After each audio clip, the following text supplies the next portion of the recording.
Vous êtes sur France 24 et vous avez raison. Bienvenue dans votre journal de l'Afrique. À la une ce soir, les hommages du Mali à Ibrahim Boubacar Keïta. L'ancien président décédé cette semaine avait été renversé par les militaires il y a 1 an et demi.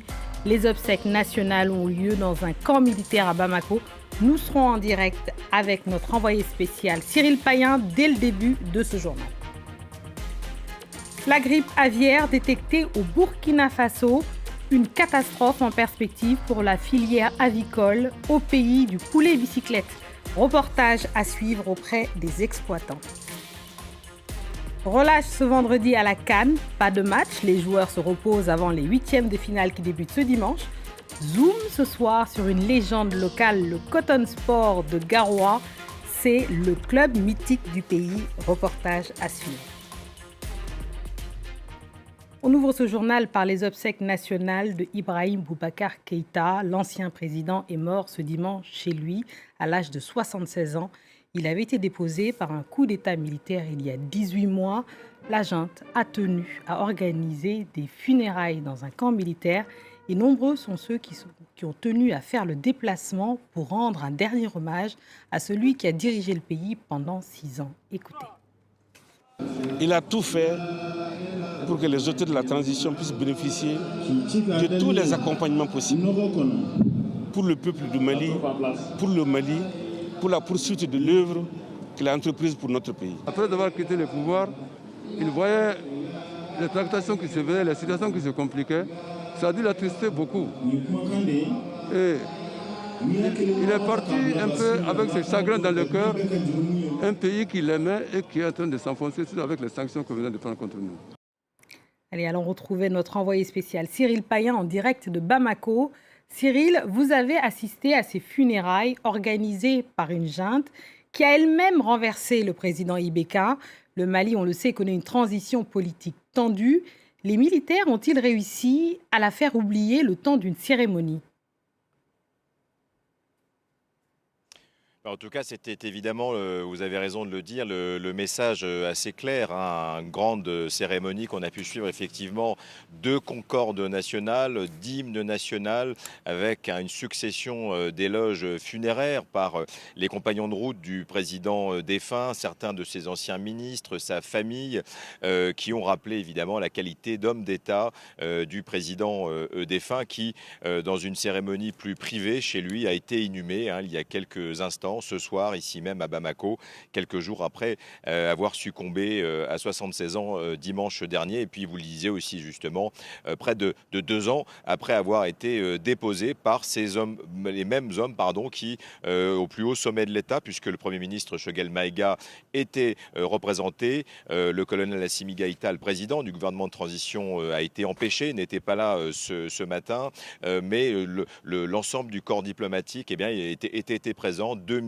invités triés sur le volet. Donc le message était très très clair. Encore une fois, un moment solennel de concorde pour ce dernier voyage du président défunt qui eût été, et puis pour le dire très franchement, il y avait depuis quelques jours beaucoup de rumeurs qui bruissaient à Bamako sur la présence de délégations étrangères et pourquoi pas exceptionnellement, malgré les sanctions très dures qui frappent le pays et qui asphyxient le pays depuis près de 2 semaines maintenant, qui ont été passées par la CEDEAO, l'Association économique d'Afrique de l'Ouest. On pensait qu'il y aurait peut-être un volet politique à ces obsèques et peut-être une reprise de dialogue pour tenter de désenclaver le pays. Alors sur cette question, c'est raté puisqu'il n'y avait aucun membre de délégations étrangères, à part peut-être, et c'est notable, le ministre des Affaires étrangères de Guinée qui a fait le déplacement. Donc on tourne évidemment la page IBK, c'était un hommage national. Maintenant, on sait bien, et on le voit bien avec un balai diplomatique important, que le gouvernement de transition tente de renouer le dialogue avec les pays voisins, tente de parler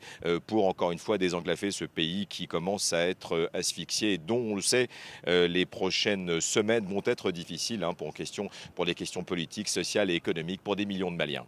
Merci beaucoup Cyril Payen pour toutes ces explications en direct depuis Bamako. On en vient à cet accident dramatique survenu au Ghana ce jeudi. Les autorités ont ouvert une enquête pour déterminer les circonstances et responsabilités de l'explosion d'un camion qui a fait au moins 13 morts. Mais selon les premiers éléments, l'accident aurait pu causer beaucoup plus de dommages. Shirley Sidbon nous en dit plus. Dans la petite ville d'Apieti, au Ghana, l'explosion d'un camion a soufflé des dizaines de maisons. Des centaines d'autres ont perdu leur toit, des portes et des murs. Ce cratère est le lieu précis de la détonation. Le bilan est lourd et il aurait pu l'être encore davantage si le chauffeur du camion n'avait pas agi aussi vite. Lorsque son camion plein d'explosifs est percuté, il alerte tout le voisinage du danger imminent. Au moment de l'explosion, la plupart des habitants sont déjà partis en lieu sûr. La police a aidé le chauffeur. Ils ont alerté les habitants et se sont notamment rendus dans l'école locale pour évacuer les enfants loin de là. Une enquête criminelle est encore en cours pour comprendre les circonstances de cette détonation. Le camion qui transportait des explosifs pour une mine locale aurait été percuté par une moto. Un transformateur situé en bord de route aurait peut-être aussi été percuté. Un désastre majeur nous a frappés. C'est pour cela que le président, Nana Akufo-Addo, m'a demandé de venir ici avec une délégation pour voir comment nous pouvons aider les habitants. Le gouvernement a promis de prendre en charge les frais médicaux des nombreux blessés. Les habitants qui ont perdu leur maison ont été abrités dans des écoles avant que les autorités ne leur trouvent un logement. Au Nigeria, des djihadistes ont tué 2 personnes et enlevé 20 enfants, dont 13 jeunes filles. L'attaque s'est produite dans l'état de Borno, à Piyemi, non loin de Chibok, village qui reste associé à l'enlèvement en 2014 de plus de 270 jeunes filles, dont la moitié d'entre elles sont toujours portées disparues. 10 mois après son décès, l'opposant congolais Guy Brice Parfait Kolela a été enterré aujourd'hui au Bourget en France en présence de son épouse, ses enfants et de quelques proches. La figure politique de l'opposition est décédée en mars 2021, le lendemain de l'élection présidentielle. À Brazzaville, un dernier hommage lui a été rendu à son domicile. Notre correspondante Rosie Piot était sur place et nous explique les raisons du délai de l'inhumation. C'est au terme d'une bataille judiciaire longue de 10 mois que l'opposant congolais Guy Brice Parfait Kolela a été finalement inhumé aujourd'hui en France. La bataille qui opposait la femme de l'opposant et une partie de sa famille biologique portait sur les causes réelles de sa mort. Pour certains, Paco, comme on les surnommait, n'est pas décédé de suite du Covid-19 comme annoncé officiellement.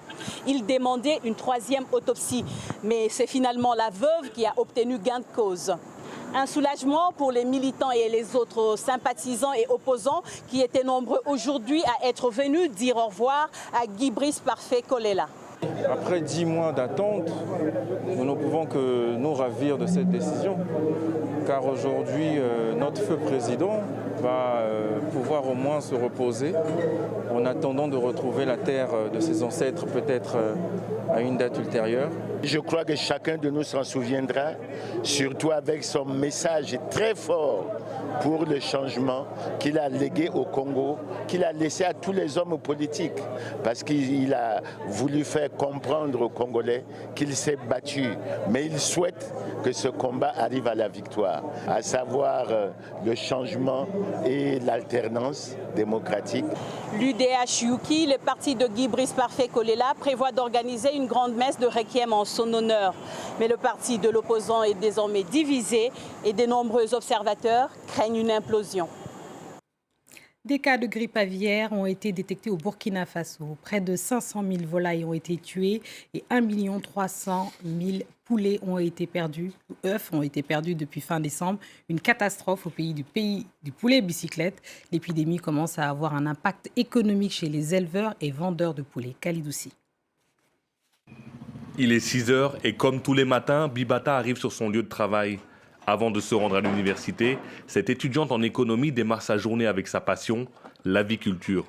Lancé en 2019, son élevage ne compte pas moins de 500 poulets. Mais depuis l'annonce du retour de l'épidémie de grippe aviaire le 14 janvier, les clients se montrent frileux. Bibata s'inquiète pour son commerce. Pour le moment, il n'y a pas eu de mort ici, dans mon poulailler. Avant, je pouvais vendre 40 poulets par semaine. Mais là, depuis l'annonce, je n'ai même pas pu écouler. 2 poulets même en une semaine, c'est pas possible. Je suis un peu inquiète parce que j'ai des poulets que je dois écouler, ils sont arrivés, je dois écouler, je dois vendre. Il n'y a pas de marché. Je suis là, je les nourris. Bon, du coup, je suis en train de perdre quoi. C'est une perte pour moi, ça. Même son de cloche chez ce vendeur de poulets grillés qui constate une inhabituelle diminution de la clientèle depuis le début de l'année. Ici, à Ouagadougou, nous n'avons pas constaté de volailles contaminées par la grippe aviaire. Mais depuis que le ministre a parlé de l'apparition de la maladie, nous ne faisons plus de recettes. Par contre, dans mon élevage en campagne, plus de 1000 poulets sont morts depuis décembre. Du côté des autorités, on veut rassurer les consommateurs et on assure que l'État burkinabé fera son possible pour aider les commerçants en difficulté. Pour que la grippe aviaire puisse tuer une personne, il faudra que la personne ait vécu pendant longtemps avec les oiseaux malades.